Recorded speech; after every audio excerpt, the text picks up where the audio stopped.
question right quick. Have you ever left a bucket out and, water and it was kind of your junky bucket. Now, if y'all ever go to the Titlow house, I've got junk everywhere, number one. But one of the things you'll see is that you'll see a bucket probably somewhere around my shop. And probably right now you go out there and there's about 4 or 5. But have you ever left a bucket out and it's collected rainwater in it?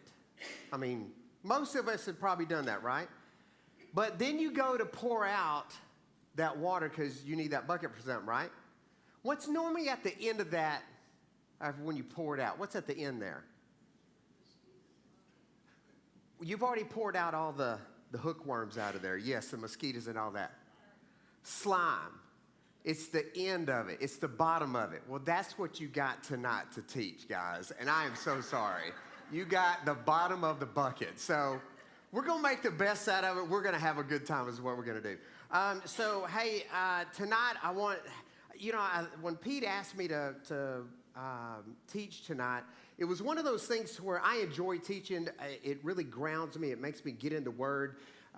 It also makes me reflect on my life. So some of these things are going to be some of the stories of Tad Titlow. Just hope that I don't bring your stories into it as well. But that being said, before we get started, I would like to open up with a word of prayer. Danny, would you open us with a word of prayer?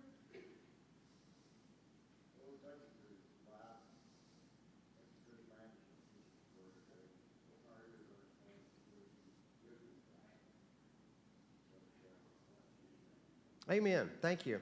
I also want to stop and say welcome. Welcome you visitors. Welcome members as well. In life we have experiences, and I ask the question, how many of us have experienced something that you really didn't want to experience, but when you turn around, you look at it, you're glad that you did experience it.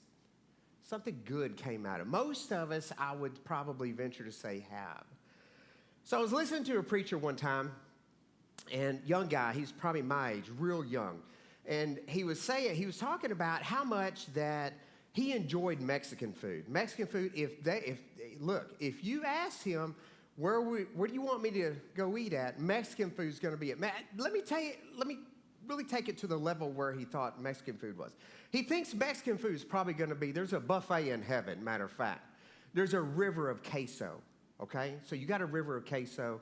Then you also have the chimichanga tree. So you just go by your chimichanga tree, grab that chimichanga, dip it in the river of queso. He already had it envisioned. It was so good to where he had that thought of like, look, that's got to be just a little taste of heaven that we have down here. Well, one night, he and his wife decided they were going to go out. It was date night. And on that, you know how it is. If she asked where you want to go to eat, you know what he's going to say. Let's go to Mexican food. He didn't care. It could be Taco Bell. It could be Little Mexico. It could be Old Mexico. It could be Rancho. He didn't care. He was not biased to any of those. But he said, no. He said, I'm just going to throw it on the table. Babe, where you want to go eat? Well, you know what that does in all of our relationships. And let me just throw Linda Titlow in this mix right quick. Hey, Linda. She's thinking, Lord, what is he about to say? I see that face right now. Where do you want to go eat? I don't know. Where do you want to go eat? I'm not the picky one here. Yeah, but you're the one that gets the food at the office or whatever like that. Babe, you don't, so it's almost a divorce court right there in the car, is it not? I mean, I'll guarantee you, if you don't, you're not doing your spousely duty in the car is what I'm saying. But he decided, look, we're going to go where she likes to go eat, and she loves Italian food. Loves Italian food. So they go to the Italian restaurant. When they pull in to the parking lot, he's already whining inside. Now, he's not whining outside. It's hurting him. So they go up there. First thing is, there's a wait. You walk in, there's a wait. Hey, let me ask you this. When you go to Jalapeno Tree, how long does it take them to seat you? It's not very long, is it? But he's thinking in his head, got to sacrifice for my wife here. So then they get the menu.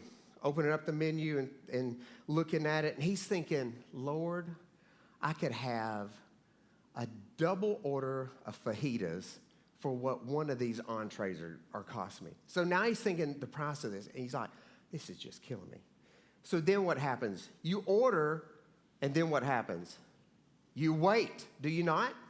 And if you've ever been to an Italian restaurant, you go to Sal's. Sal's is a great place to eat. But you go to Sal's, you're going to wait. But hey, when you're in a Mexican restaurant, what do you do while you wait? You're grazing like a cow on grass with that salsa and that chip, aren't you? That's right. That's exactly right. But he's thinking to himself, no, I'm going to do this. And he was just dreading this whole thing. The whole thing was just a disaster. But once he got it, and his entree come out, and as soon as it hit his tongue, it was like a slice of heaven just slapped him in the face. And it's one of those things, at that point, he realized sometimes God will bless you in ways you never even wanted.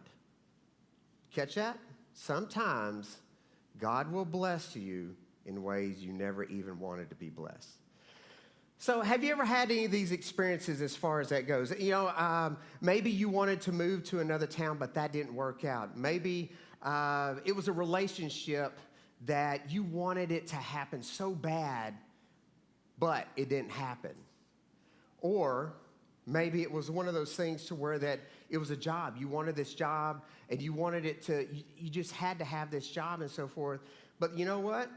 It wasn't meant to be, but something better came along. I'm just going to go ahead and jump out to say, probably if you are an adult on earth for about 10 to 20 minutes, you're going to run into some type of problem or something that you don't want to have to endure or actually go through. Because let's face it, bad things happen, do they not? I mean, I think probably all of us can say that as well. Financial distress can hit us. People betray us. Struggles happen. We have disagreements. Other people also abandon us. People let us down, do they not? And then you get a diagnosis that you don't want. You get a telephone call that you don't want. The truth is, your pain breaks God's heart. Your pain breaks God's heart. I think sometimes people think that God likes to watch us go through pain. That he's sitting up there on his golden throne and he's looking down and says, they deserve that. That's what some people think. But let me just go ahead and do something right now. Let me clear the air, because it needs to be. God has never once sat on that throne, looked down and said, I am so glad that they have to go through these trying times. Now, however, Satan's deception is this. I would make the point to say that Satan makes us question our faith by planting the seed. The world's a mess, and it's God's fault, and he's happy about it. So you got to watch what Satan does to you and how he attacks you, because he is out there. Here's the reason why. If Satan can convince you that God enjoys pain, why would you want to be close to God? Why would I want to be close to a God that makes me hurt?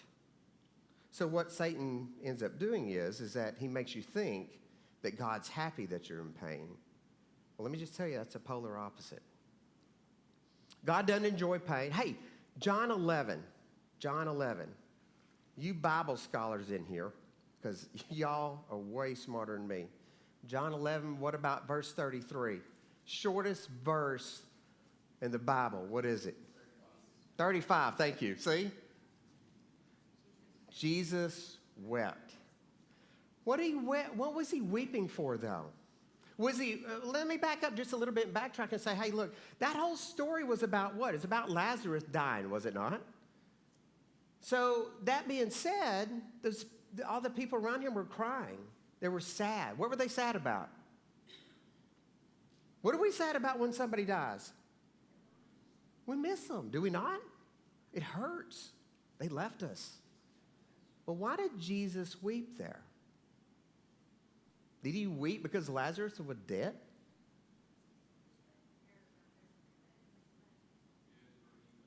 He hurt because they hurt. Jesus hurts when we hurt. So the whole thing with God's up there and he's looking down and he's glad that you have to go through trials is not accurate. It's not true at all. Matter of fact, God doesn't enjoy the pain, but he does have the ability to do something during the time of our suffering. And that's where we miss it a lot of times. The big picture is this. The beautiful thing about our God is that he can see the big picture. Because you need to check this out. Here it comes. Our God sees, you listen closely, because it's tricky and it's fun. Our God sees the entirety of the eternity time at one time. Say it again. Our God sees the entirety of the eternity time all at one time. What do we see? What's in front of us, right here, right now. We don't see the big picture. We miss that. He has the ability to see our entire lifespan all at once and be in control of it to do things that he wants at the exact time that he wants it to occur. He's a master planner. He's the executor, the best executor. He's the best chess player of history. He has the ability to work through it all. And certainly, he works through all of our pain and suffering. And it may not make sense to us because we don't have that ability to look at this big thing, this journey that we call life. So tonight, all this leads to what I want to talk about. You know, I chewed on it for a while, but I think right now our community, our nation, and our world needs to focus on this. It's what I call the unwanted blessing. The unwanted blessing. So how can a blessing be unwanted? You know, I don't want you to answer. So ask the question, excuse me. Why do you think that we go through trials and tribulations?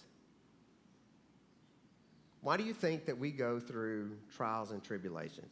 Number one, does God want us to go through trials and tribulations? What are your thoughts there? Definitely brings us closer to Him.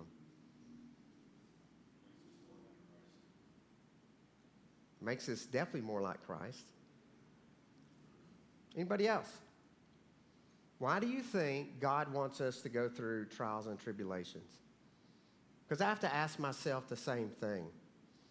I think it's just like what Jacob had said. It's just to be more like Jesus. But I also think it's a way to sculpt us the way that He is. He is sculpting us every time that He puts us through a trial and tribulation. But first, I think that you have to ask the question, what is God's purpose for your life? What is God's purpose for your life? What does God want you for? Hey, does God need you? We all know that. He doesn't need us. Believe it or not, it's not to make our life miserable or to make us to go through hard times. Doesn't mean that if I start following God that He's going to send me into this Middle Eastern desert and I have to eat bugs for 40 days or anything like that to be called a follower. A lot of people think that it's, that tough and so forth. God's goal for you isn't to make you miserable, believe it or not. Because I know a lot of us are either going through a hard time or have gone through a hard time or you're going to go through a hard time. There's no ifs, ands, or buts. So it's not to make you a poor, unhappy person and you're just supposed to grin and bear it because I'm a Jesus follower. God doesn't do that to us. On the other hand, your purpose, it's not to make your life easier. He's not some heavenly piñata that you can go take your prayer stick and whack the piñata and it just rained this heavenly candy on you. God's not that. Sometimes it happens to us, but that's not the purpose. God's purpose for you, and I think it's more just not only to be the image of Jesus, but it's also to be dependent upon God. To be dependent upon God. Because a lot of times, I know Tad Titlow, I can do anything. But Tad Titlow, let me just tell you, cannot do it by himself. But why? Why, I ask? So I ask, it's all about being molded, being dependent upon the relationship on God. Why? Because it's like C.S. Lewis says, God can't give us peace and happiness apart from himself. Can't be apart from him because there's no such thing. You can't find peace and happiness when you're apart from God. So if God is going to make us understand what our true purpose is in this life, he has to get us to fully 100% rely on him. And with all that in mind, I want to go to Scripture. Open your book up to James if you don't mind. First chapter of James. While y'all are doing that, James is one of my favorite books because he's like, let me square off, punch you right between the eyes with Scripture. And I love that. I have to have that for the most part. But the background is this. Who wrote the book of James? Thank you, James. Yeah, y'all are sharp tonight. So he was the half-brother of Jesus. And, James wrote this book during a time when there was ups and downs. A lot of downs right then as well. But here was something, when I got to thinking about James, and I know we probably all have, could you imagine being compared to Jesus, though?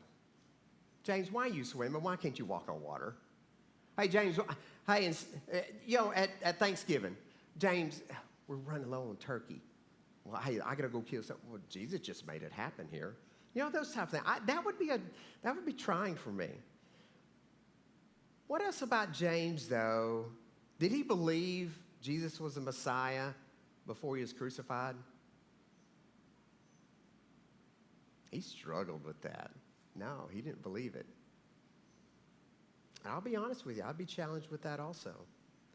But he could not deny the fact that he saw a dead man, his brother, hang on that cross, get taken down, thrown into a tomb, and 3 days later walk out of that joker, though. So that right then is where he totally submitted to that. So James is writing to a group of Jewish believers who were being persecuted. They were being persecuted by the Roman government. They had lost land. They couldn't buy stuff. It's kind of like what we would think that's going to happen in the apocalypse time, during the time of the tribulation and so forth. But there was a real danger because of those believers believing in Jesus. They actually had the risk of being martyrs and so forth just because of that, just saying that Jesus was the Messiah. But not only was that tearing up the physical aspect of their beliefs, but it was also seeping into them spiritually. It's kind of like when something happens at home and you're struggling with it and you go to work. Your boss typically tells you, leave that at the house. Because what will happen is you'll bleed that over into your work environment. And that's what had happened spiritually, is that all these physical miserable trials that they were undergoing and the beatings and so forth like that, they had seeped into the spiritual side of this because, we've all been there. So if God allows something challenging in our life to overwhelm you, we tend, like I say, to just bring that on in. The people were getting jealous. They were getting mad. They were also, they were hurt is what they were. And when James throws this on the table, look up James 1, verse 2, because here it is. The introduction is verse 1. He says, my brethren, catch this next word, count it all joy when you fall into divers temptations. So James is not saying just enjoy it, but what does he say there? He says, count it what? And how much of it? All. Now, I don't know about you, but my default, when I have something bad hit me, my default is not just to be overwhelmed with joy. I'm going to use my wife again for an example. And I think there's probably a lot of us in this room here. I did not find overwhelming joy when I told her that she had a lethal cancer. At all. It hurt. I wept. But you got to catch this, though. So James is saying this is actually an opportunity, is what this is. Because that's realistic. Realistic is that I read that verse and I say, how? How can you find joy in that? What? You ever read your verses and like, I can't find happiness in divers, despair and so forth. How do you find happiness when your washer and dryer go out both at the same time? That's pretty challenging because your wife ain't happy. But there must be a purpose here. James is telling us that there must be more than just a trial that we must focus on here. But look at what he does not say, that we desire these trials. He doesn't go and say, hey, we as Christians go looking for these trials and troubles. Pray and ask God to give you more of these trials. We don't do. And no, he does not say anything of that.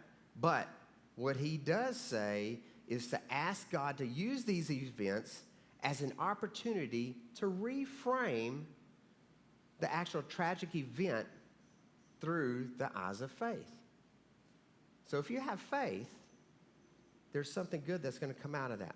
That word count, we need to look at that word. That word count is actually a financial term, is what that is. That financial term means to evaluate.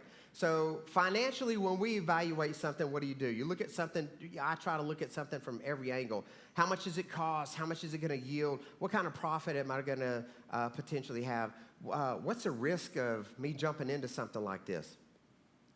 And I can go on with it. But ultimately, we look at it at every angle. So when we look at trials, when that phone call comes in that we didn't want, when that cancer comes back that we've already fought diligently to keep away from us, when I'm laid off from work, when the relationship is over, if we evaluate those and consider those differently than what we see them now, just how much that they make us feel in the moment, but what God could possibly do with them in the future. So here's my question. What do you do and how do you evaluate the trials that you face? What do you do and how do you evaluate the trials that we face? Well, in the middle of the trial, you may be thinking, well, this is a hopeless time. You may be a fixer. I'm going to fix it. That's what I'm going to do. You may start blaming. You may blame others. You may blame yourself about what's going on. So we tend to do that a lot of times. Or you just go into a panic mode. When trials and tribulations hit us, sometimes we go into a panic mode. I know a lot of people that do. But any of us, even as followers, may go into any of these modes. But James is telling us this. Trials don't have to make us feel hopeless. We don't get to choose our trials, but we do get to choose how we count or consider them. Okay? So you don't get to choose these trials, but you get to consider them. So I'm sure that we didn't choose to be in a financial struggle. I'm sure we didn't choose to be in a divorce. I'm sure that we didn't choose to lose a job or whatever the other issue is. And I'm sure that we didn't choose for the cancer to come back or to get that dreaded call. But my point is this.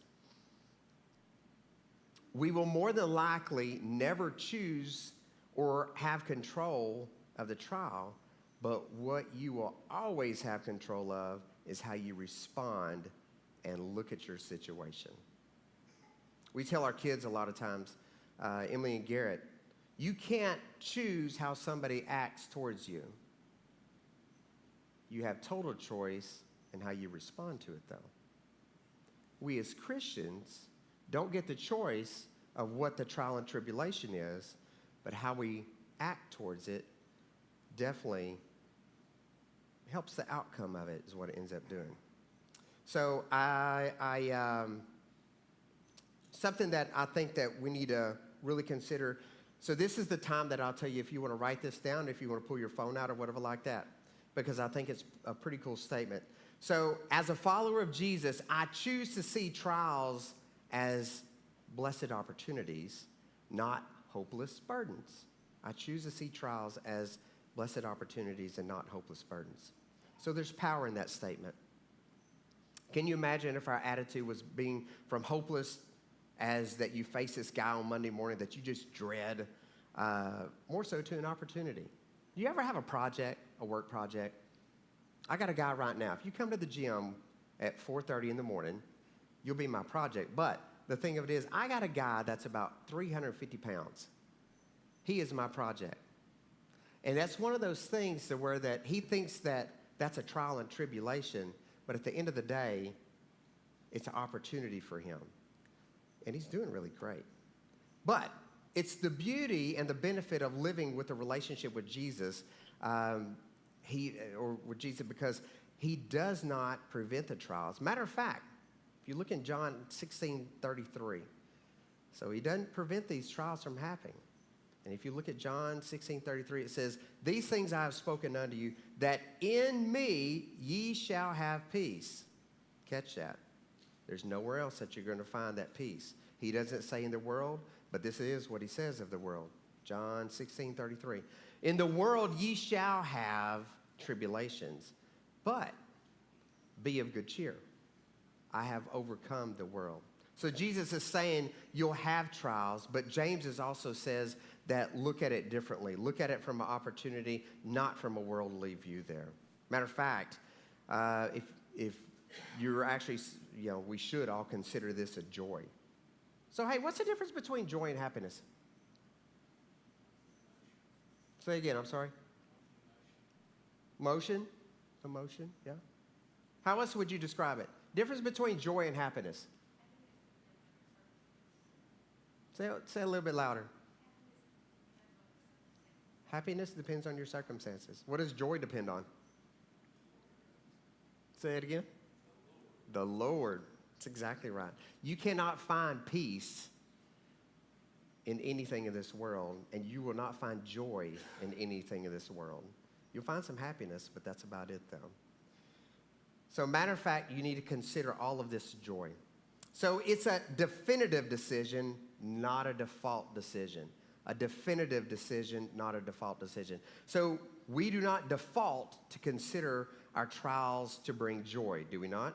But as followers of Jesus, we have the hope through our faith to know someone or something, good is going to happen out of this trial, this life trial that we may have. And we may have to make a choice to allow God to do something through the trial that we face. Did you catch that? You have to make a choice. You have to make a choice before the trial even comes. And a lot of times, we don't think about these things until that they're already on us. So how do we make that definitive decision rather than a default? We have to face the trials that and evaluate them in the light or who God is and what he's doing in our lives. So we have to remember God's character hasn't changed. He's still the God that separated the Red Sea. He's still the God that made water come from a rock. He's also the God who saved 3 Jewish guys from the inferno, and there's a 4th one in there. Don't forget about him as well. He's still the God who fed the thousands out of a little fish and bread. Our God has not changed, is my point here. He is not going to change. But my point is that there's no trial too big for him, and the one and only living God can conquer them all. In fact, I believe who God really is made known to us during trials. I believe that who we believe God really is made known to us during trials. If you've never had a trial in your life, let me just tell you, you are a lucky guy or gal. So look how James writes that verse, back to verse 1 there. He's not belittling the believers. He's not saying, suck it up, get over it. If anything, he's telling them, hey, trials, they'll be coming, and you're going to have them. But how you evaluate them through the eyes of God, they will be blessings because they're an opportunity for God to do something through those. And originally, when I was writing this, writing my notes up, I wrote it as trials are inevitable and consider them opportunity. But He didn't inspire James to write it that way. He didn't inspire it at all. God inspired James to write it the way that he did because he was determined to see your trial as an opportunity for joy as a decision before the trial even gets there. Because outlook often determines outcome. Outlook determines outcome. So basically, it's a decision before you even get to that trial. So I know who my God is, and I know that he's up to something bigger that I can't see. So when we face those trials, it's a predetermination is what it should be. In you is what I'm talking about. Or a pre-decision. So as we walk with him in faith, we have to trust him in the good and trust him in the bad, because God can make the bad good. Okay? He's still in that business. So James gives us a verse to reevaluate before we see it as a potential negative. But then he comes back and he gives us the why in verse 3. So look at verse 3. James 1:3, 3 and 4. He said, so knowing this. Knowing what? Talking about finding joy in these trials. So knowing this, that the trying of your faith worketh patience. But let patience have her perfect work, that ye may be perfect and entire, wanting nothing. Does that make sense to everybody? That's like Greek to me. So, because I have to have it dumbed down. You think since I have a medical license that I'm really smart? No. Ask Caleb Cooley. I'm way the opposite on that end there. So here's what the deal is. It's an unwanted blessing that he's talking about here. It's the Italian dinner that I was talking about also. And it boils down to perseverance. Perseverance. So James is all about, he says all this, to build this perseverance here. And I know that we as a culture don't really care for perseverance. I'm about to explain why. And I'll probably get some head nods out of this. But God is actually doing something here. He is developing something inside of you with your perseverance. He's developing perseverance, and with that perseverance, there's a purpose. That perseverance is the ability to keep going even when things get hard, and it's a stay in the power. Quick story right quick. Caleb Cooley and I, we're in Colorado. Caleb's down. Caleb's sick. So he wakes up that morning. We're 14 miles back into the wilderness. We're in a tent. It's cold, but it's good because the elk are bugling. Life is real good. So it takes about 1.5 miles, maybe 2 mile walk just to get to where they're bugling. And if y'all have ever been in the mountains at about 10 to 11,000 feet, it takes a little wind out of you is what it does. We were in elk all morning long. Great morning. I can see this in heaven. I mean, it was one of those days. So Caleb, he is on my heels. Me being the older cat, I can't let the young cat make me look bad, right, Kenneth? Can't do that. You got to be the strong cat here. Yeah. So we're going along, and about that time, Caleb has just shot a bear. He's like, Titlow, there's a bear. Shoot him, Caleb. Caleb plugs him. I mean, it's great. But here's the deal with that. Caleb's still sick. We weren't there to bear hunt. I had an elk that I had on my mind that he was going to shoot. So we go up this hill, and it's cat scratching, digging, bow is hanging on. You're trying to tripod, but I knew that if we didn't persevere to get to a certain level, we were going to miss an opportunity. What'd I tell you to do, Caleb? Let's go, boy. That's what God is telling us. God tells us, let's go, boy. You may be down. You may be sucking wind. You may be tripod. You may be foaming at every orifice. But let me just tell you, it's one of those deals to where that as a Christian in faith, You have to dig in and keep going. Now, I say all this because now look at our society. Our society these days are a tap out quick, let me get out of this situation if it gets a little tough. We live in a, what I call a quick cancel culture. Quick cancel, let me hit the cancel button, culture is what we're doing here. So we live in this culture, and if somebody says it's not doing what I want it to do, get rid of it. Excuse me. Then they just call the whole thing off. If the relationship isn't going the way that I want it to go, get out of it. If I don't like my job because of somebody on Monday morning is gloom and doom, what am I going to do? Get another job or leave it or whatever like that. There's no perseverance. And if you don't want to do it anymore, just tap out, just quit. So, and I'll give you another example. If you're on a diet for 2 days and you don't have a six-pack, what do? Go back to eating Hershey Kisses, right? I lost more weight on Hershey Kisses than what I did when I was actually eating healthy. So yeah, like I say. So we don't like perseverance is what it boils down to. But here's the deal. If we just stick with it, stick it out, most of the time, it would develop something inside you. Bible perseverance is a whole different level of perseverance. We say that we have perseverance. I'm going to say, no, we're weak. I'm just going to go and tell you we're weak. We say we have it all bad and all that other stuff. No, we don't.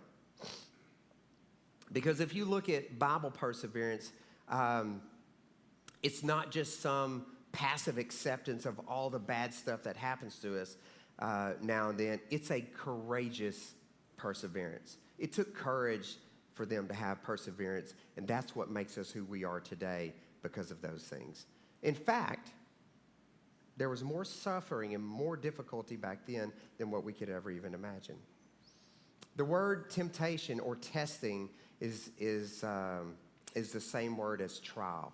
It's found in 1 Peter chapter 1, verse 7. It says this, that the trial of your faith, okay, the test of your faith, the trial of your faith, being much more precious than gold and perished through the tried with fire. Woo, can't talk anymore. Might it be found unto praise and honor and glory at the appearing of Jesus Christ. Catch that. The test of your faith is going to give Jesus the glory and the honor there. So true relationships and true faith must pass the test. This plays itself out in everybody in this room. No way around it. An example is, and I think it's Papa that always told this story, talking about faith. There's a guy that he had a tightrope across Niagara Falls, wasn't it? So that tightrope, he walked it and he came back. You believe that he can walk it again and come back? Probably so. He walked it once. Then he got a wheelbarrow. Put that wheelbarrow on that tightrope. He walked over there and back. You believe that he could probably walk it again and go back? He did it 5 times. Does that help you believe that he can go over there and come back with that wheelbarrow? Does me. But your faith happens when you get in the wheelbarrow and you get comfortable in that wheelbarrow, because that wheelbarrow has you caught, has everything that you need. There's no way around that. Until your faith is tested, you can't know God at the entry level per se. And you may talk him up occasionally. You may come to church occasionally. But your faith isn't real until it's tested. Look at verse 4. James 1, verse 4. We're going to wrap it up here in just a second.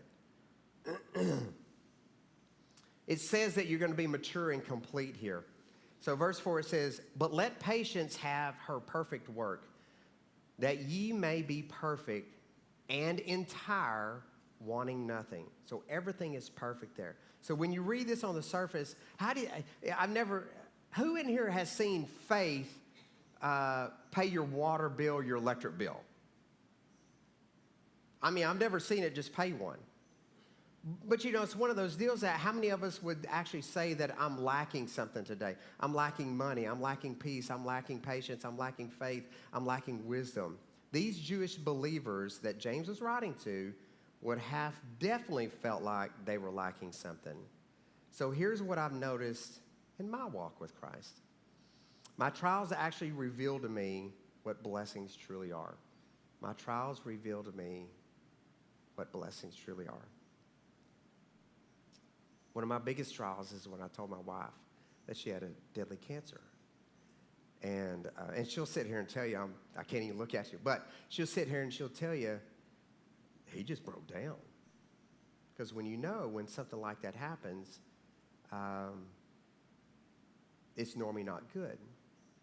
But let me tell you what truly happened there. There's a reason for every trial. Christ can be found in each one of these.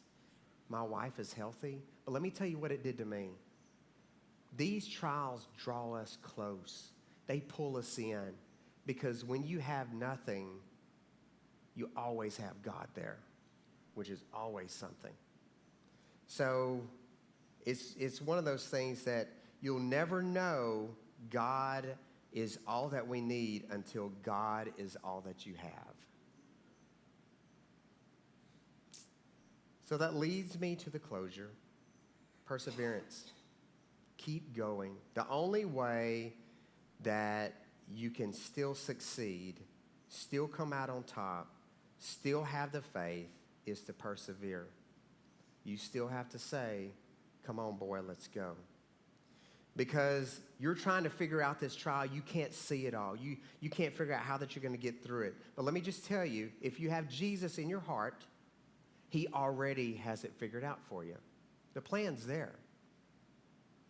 I know a lot of you guys that you're thinking, how am I going to get through this? Rest easy. Sit back in that wheelbarrow and enjoy the waterfall. Maybe you're still sitting uneasy in a chair or in a wheelbarrow, and maybe your faith is a little wobbly and weak. Come on, boy, let's go. That's what it boils down to. To tie it together, as believers, we choose to believe trials are blessed opportunities, not hopeless burdens. So how do we receive these blessings? Well, first, if you're not a child of God, it's very simple. Just even where you are. You don't have to come up. You don't have to kneel. You don't have to do anything. You could be sitting where you're at. If you don't know Christ as your personal Savior, now's the perfect opportunity. Because you're going to have more trials, and you're going to figure out, I need something to give me peace to get through this. And if you don't have that, you're not going to get through it, and you're not going to have peace. But first you have to admit that you're a born sinner. Because if you don't admit that you have sin in your life, you got your own problems that we got to deal with. And I'll tell them about you if you have questions about that. But the next thing you got to do is that you have to trust and believe in your heart that Jesus died on the cross for us, came to earth, humbled himself, died on the cross, hung there, agonizing pain, was put in a tomb, rose 3 days later, and now he sits at the right hand of God. If you don't believe those things and that he's coming back for us one day, it's never too late. If you're a believer already, maybe your life is not where it needs to be. Maybe you're not persevering. Maybe you're allowing things to tap you out.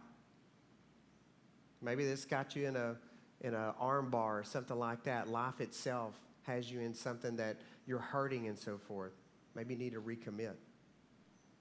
But it all boils back to perseverance, because our God is still here. He is strong. He is still splitting seas and those type of things. So like I say, don't leave here without that answering that call that God gives all of us. So this message applies to all of us. And I just want to stop and end in prayer and just say, if you don't know Christ and you want to know Christ and you want to know more about that, please come talk to either me or any of the deacons, almost anybody else in here, and we can answer any questions. All right. Any questions or thoughts or anything before I'm going to close, and then we'll do prayer requests as well. About 15 minutes early. All right. Let's have a quick word of prayer, and don't leave I'm going to do prayer requests after that. God, you give us these words. You give us these words of encouragement. Lord, I know that each and every one of us, if we're breathing in this room, we're going to have some type of trial, some type of test, some type of tribulation that you either allow us to walk into or it just happens to us. Most of the time, we put ourselves in these places. But Lord, help us to find the joy. Help us to live with the perseverance that you give us only through the peace that we can get through you.